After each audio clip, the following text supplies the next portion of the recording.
spot. That's not funny. Don't do that.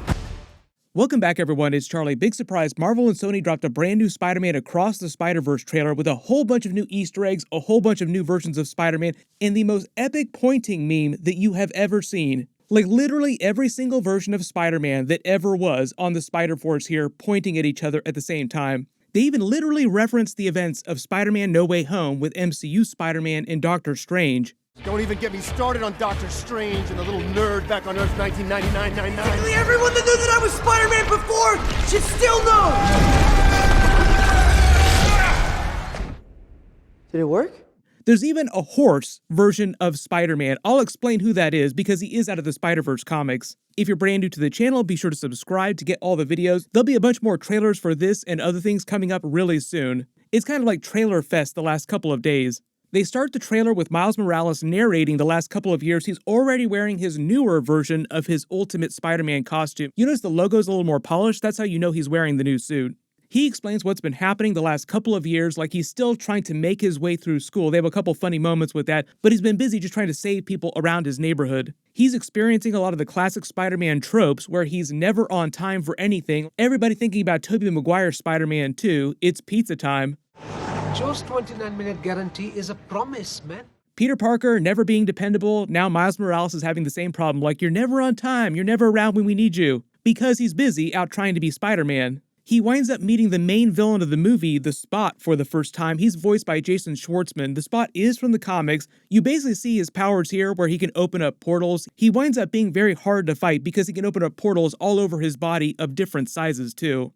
They featured him during Spider-Man the Animated Series during the 1990s. He jokingly asks him if he's a cow because he's white with the black spots like a cow. Even though during the trailer they play it like Spider-Man 2099 is an antagonist to Miles Morales because all the rest of the other versions of Spider-Man from the multiverse come after him. Like he calls out a hit on Spider-Man. Everybody stop what you're doing and take down Ultimate Spider-Man Miles Morales. I think part of what the Spot is doing has something to do with the way the multiverse is broken and Spider-Man 2099 is trying to fix it because he directly references the events of Doctor Strange Multiverse of Madness and Spider-Man No Way Home with that kid, like the nerd from Earth 1999-99. And literally references Doctor Strange. That's meant to be a reference to Spider-Man No Way Home with the two spells and Doctor Strange messing with the multiverse and Doctor Strange Multiverse of Madness. But he also blames Miles Morales for the events in the first movie with Kingpin's reactor messing with the multiverse. So part of the reason why Spider-Man 2099 has created the Spider-Force, this multiverse version of Spider-Man, and give him all this webwear wristwatches, is to fix all the problems in the multiverse caused by these other big movies like the first Spider-Man Into the Spider-Verse movie,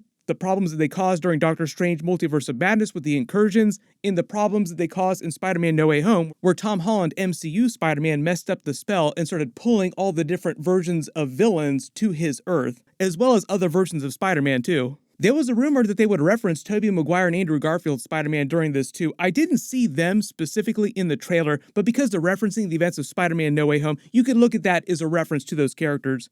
The whole joke with his counselor here is that he's getting a B in Spanish and his mom gets really pissed off because she is Hispanic. Like he's half Hispanic, so she wants him to speak it fluently. And the other joke here is that he's having this meeting while he's in the middle of meeting the Spot for the first time. Like, oh, just hit pause on this meeting. I gotta go take care of something real quick, then I'll be right back. Very Spider-Man type of problem to have. When the guidance counselor also tells his parents that he's lying to you and you probably know what's going on, that's them teasing that his parents will find out that he is Spider-Man during the events of the movie. Either he'll tell them his secret or they'll find out on their own. There's the same scene of Spider-Gwen coming to get him earlier in the movie, showing him the Spider-Force base, this multiverse base of Spider-Man. They do a quick montage of the Spider-Force, the major characters. This is meant to be Jessica Drew, Spider-Woman, played by Issa Rae. You notice that she is very, very pregnant like Spider-Woman in the comics. We get a bunch more footage of Hobie Brown Spider-Punk. This is what he looks like without the costume on too. The other big thing about his character is that in the movie, he's meant to be a big mentor to Spider-Gwen and gives her the Chuck Taylors that she wears in the movie. So her main Spider-Gwen costume is the same from the first movie, but she's changed her ballet shoes for the Chuck Taylors given to her by Spider-Punk.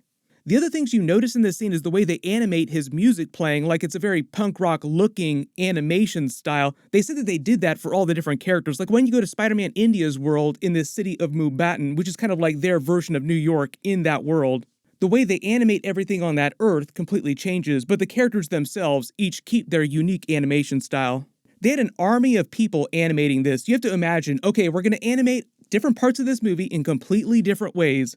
Probably one of the other biggest surprises too, just talking about the animation style, is when you see Ben Reilly at the end of the trailer and he looks literally like he jumped off of a comic book page. Like they're all animated characters because it's an animated movie, but the way they animate his character makes it look like someone just ripped him right off of the comic book page.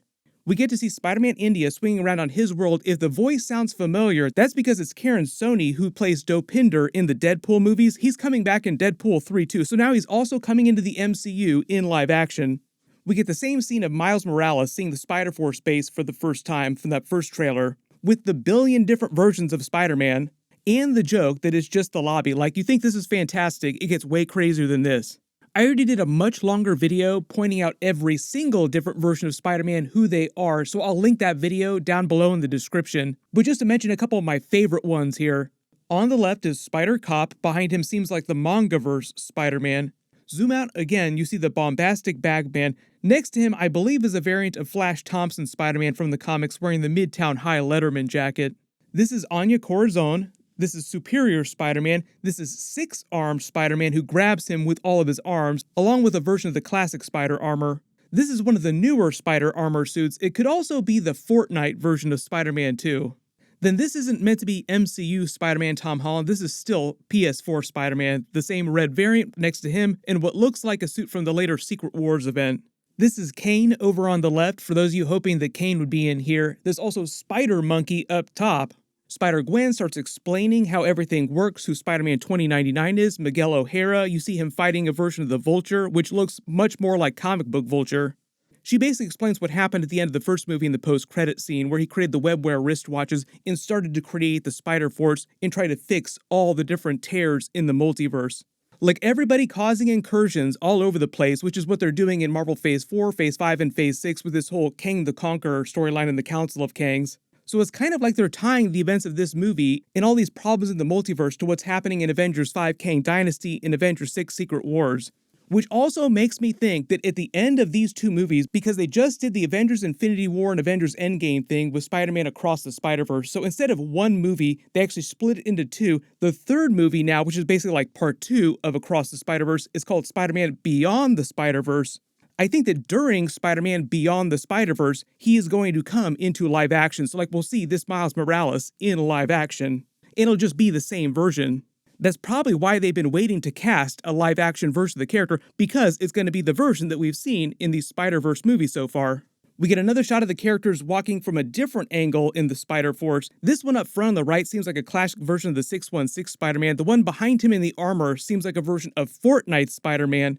When Miguel O'Hara, Spider-Man 2099, says, "You can never join the Spider-Force," like I said, that has something to do with him blaming the events of the first movie on Miles Morales, but he also blames Doctor Strange in that nerd from Earth 199999. That's basically MCU Tom Holland Spider-Man. That's where we get to the connections to the MCU and what's happening with Avengers 5 Kang Dynasty, Avengers 6 Secret Wars. Like, everything that we've seen in the live-action movies is stuff that they're referencing in this movie. All the multiverse consequences, the problems the characters have been causing for the last several movies, Spider-Man 2099 has been trying to use this team of Spider-Men to fix all those. Peter B. Parker comes to defend him. Don't blame the kid, he had a terrible teacher, like he's making fun of himself. And we see Mayday Parker, who's got her own baby-sized web shooter. Like, she's got her own mechanical web shooter that Peter B. Parker has made for her, but it's designed like something that a baby would wear. That's some serious parenting going on right there.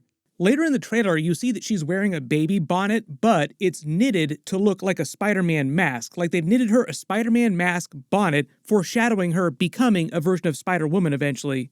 She's meant to be the child that he wound up having with his version of Mary Jane after he reunited with her at the end of the first movie. This scene of Spider-Gwen is a flashback of her and her version of Peter Parker on her Earth that wound up dying. It's part of her story in her relationship with Miles Morales in this movie. Part of the reason why she's hesitant to actually start going out with him, like start a relationship with him, is because during the movie, she says that every version of Gwen winds up falling in love with a version of Peter Parker, and it always winds up ending tragically, which is a reference to Amazing Spider-Man 2, Gwen Stacy dying. There's actually a moment like that with Miles Morales' father in this trailer. If you're not familiar with Spider-Gwen's backstory, though, in her backstory, the unique twist is that it's Peter Parker that dies tragically. So during this scene, she's just remembering that. We get the voiceover of Spider-Man 2099 giving the speech to Miles Morales. It's all about the needs of the many versus the needs of the few. Do you save the one person that you really care about, or do you try to save every single world instead? Also, if you didn't remember, Oscar Isaac is playing Spider-Man 2099. He played Spider-Man 2099 in the first movie too. Very meta with him referencing MCU Spider-Man, Tom Holland, and Doctor Strange. Maybe he'll reference Moon Knight, maybe there'll be some jokes about that, we'll see. And Miles Morales is trying to explain to him, like, his big argument against that is that his story doesn't have to be similar to the other variants of Peter Parker Spider-Man. Like, he's Miles Morales, his story can be completely different because he's from a different universe. Also, when he's telling that to Spider-Man 2099, you see him in Mumbattan trying to save Spider-Gwen. So it just seems like during the movie, they're teasing that he'll have to choose whether or not to save his family over saving the entire multiverse. This girl here who's phasing all over the Spider-Force base might actually be a female gender-bent version of Miles Morales from another Earth. Part of the whole idea of the movie is we're seeing multiverse versions of the character. It'd be crazy if we didn't see another version of Miles Morales from a different universe. Miles Morales tries to argue with all the versions of Spider-Man about Uncle Ben. Like, what about Uncle Ben? What if you could save Uncle Ben? And Spider-Man 2099 tries to explain to him that if not for Uncle Ben, most of them would not have become Spider-Man. So sometimes people do have to die. We get a longer version of that scene of him escaping the Spider-Force base, jumping into the portal. This might be a wide shot of a different part of the Spider-Force base, or it might just be where two Earths collide with each other through these portals. Like, you see all the different versions of Spider-Man chasing Miles Morales across a couple different universes. This part of the chase scene is basically all the versions of Spider-Man chasing him through Nueva York, Spider-Man 2099's Earth. We finally get Ben Reilly. I already explained his unique animation, and we get that epic pointing meme where we get Spider-Man PS4 pointing at Spider-Man Unlimited from that TV show, also pointing at a version of what seems like the classic 616 Spider-Man, and every other version of Spider-Man ever doing the pointing meme with each other.